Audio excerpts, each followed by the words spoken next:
Well, even though Kawhi's dealing with injuries, he's still a different beast in the playoffs. He can come alive when he is on the floor, I think, healthy or not healthy there. So that's something to look at. But overall, I really like the Mavericks. I think they have the team to win the Western Conference. Now, I'm not necessarily betting them and banking on them to win the Western Conference, but it wouldn't be surprising if Luka Doncic was one of the last ones standing by the end of this playoffs here. When you look at Luka, he's averaging a 33-point triple-double all season. He takes over games. That's something he's going to have to do against a Kawhi Leonard Clippers team. As you were saying, Greg, they are old, but when you get Leonard going, he's tough to stop. Very, very tough to stop. And the talent's there for the Mavericks to play well in this series overall. I think the star power, they can compete with Kyrie and Luka. My one fear with them is how they play defense. They're really not great in the backcourt, 18th in defensive rating. But I think a lot of times it just comes down to effort with the Mavericks. We don't necessarily see them going all out all the time. In the playoffs, that should be the case. We shouldn't have to worry about that. So that's something to look at there. I think we're going to see a better performance on defense. The Clippers do have better depth.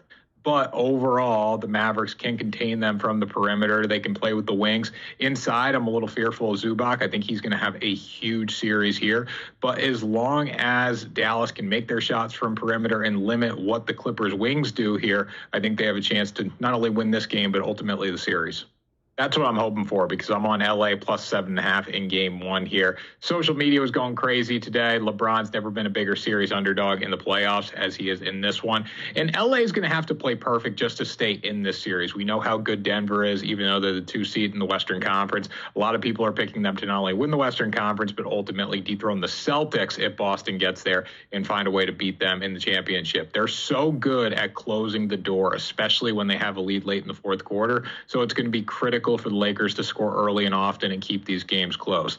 LA has lost 8 straight games against the Nuggets since last season, but 7.5 is still a healthy number. This is especially true in this game because Los Angeles has a lot of momentum coming off their play-in win over the Pelicans. They did have to earn that one and come back in that game. The Lakers' size is neutralized against the Nuggets. Denver has the size. We know Nikola Jokic is going to be fantastic. But ultimately in this series, I think it comes down to those co-stars and those role players for the Los Angeles Lakers. What are you going to get out of Rui Hachimura? What are you going to get out of D'Angelo Russell? Those two have to be great. We saw it against New Orleans. They were fantastic. The two shot a combined 12 of 20 from the field, totaled 34 points there, and the Lakers were able to win that basketball game. If they can keep it close, I truly believe AD and LeBron can go out and be special and make plays in the fourth quarter. But for them to keep it close, it's going to be guys like Austin Reeves, Hachimura, Russell to make the shots early on to keep the Lakers in game. So I do like them 7.5 here. I think the Nuggets will ultimately win this series. But as you were saying before, Greg, I think these are going to be pretty close games. I think the thing we need to factor in is how much disrespect the Knicks are getting. I mean, the Knicks are a top seed in the Eastern Conference, one of the best teams in the Eastern Conference overall and by record, but they're just not getting that respect.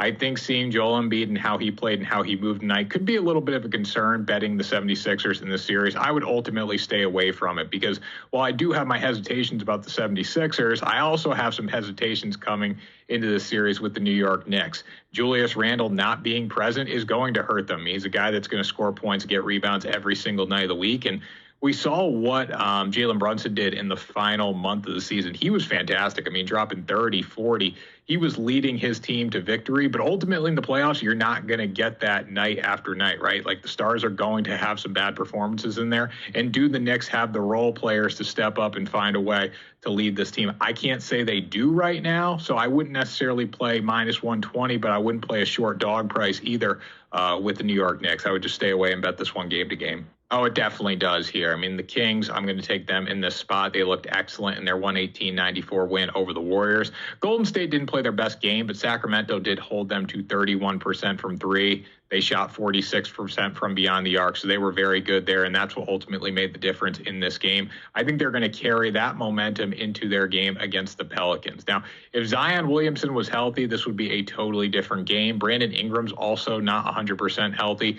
He didn't look good on Tuesday. So if you take a fully healthy Pelicans team, they are a heavy favorite in this game. But right now, the Kings are favored. The Pelicans actually dominated Sacramento throughout this entire season. They beat them 5 times, and really those games weren't close. One of those wins was without Zion Williamson in the lineup, so that's important to note there. But overall, I think Sacramento will get the best of New Orleans in this game. They'll win 1 game out of 6 this season, but it's going to be the one that matters. De'Aaron Fox should come up big, but I'm looking for Keon Ellis to be the X factor in this game. Really been good on defense, contained Steph Curry in that first game in the play-in, so I like him to step up here. And then overall, I just think New Orleans' health is going to be a problem. Zion Williamson not being on the floor, Brandon Ingram not looking good, and then C.J. McCollum was also really bad against Los Angeles. He just went 1 for 9 from the three-point line. So there was easily a route for New Orleans to win that game. They had the lead, they had the advantage. They just couldn't find a way to pull it out because their stars didn't play well, and then ultimately Zion Williamson did not find a way to stay in the game. He had 40 points, but overall the other guys didn't contribute there, and that's what made the difference. So going to take Sacramento in the spot. Well, stylistically, I think this series actually favors the Suns, which is crazy to say because Minnesota's #1 defensive rating. But overall, I like the Suns +2 in game one here. They did sweep the regular season series against Minnesota, going 3-0. They also have momentum coming into this game, winning 7 of their final 10 games on the year.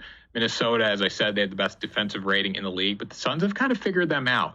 Rudy Gobert is really going to be tested in this game with the Suns' offensive motion. And we're also, I don't think you can shy away from the health of Karl Anthony Towns here. He missed 18 games at the end of the season with a knee injury, so we can't say he's going to be 100% healthy. And for Minnesota to be at their best, he needs to be 100% healthy. That's going to be a storyline throughout this series, so make sure you pay close attention to it.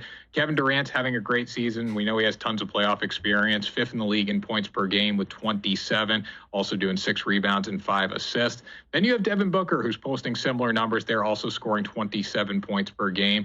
You have a fast cast of co-stars as well with Bradley Beal and Grayson Allen, guys that can score, guys that can run the floor here. The Timberwolves are going to control the paint. We know that. They're #1 defensive rating because of their size down low and how physical they are. But from the edge and from the perimeter here, this series does favor the Phoenix Suns. If they can be shoot pretty well from that area of the court, have high percentage shots and knock them down, I think they're going to give Minnesota a lot of trouble here. So I like them +2 to start it off. And I think they build off that hot streak to end the season.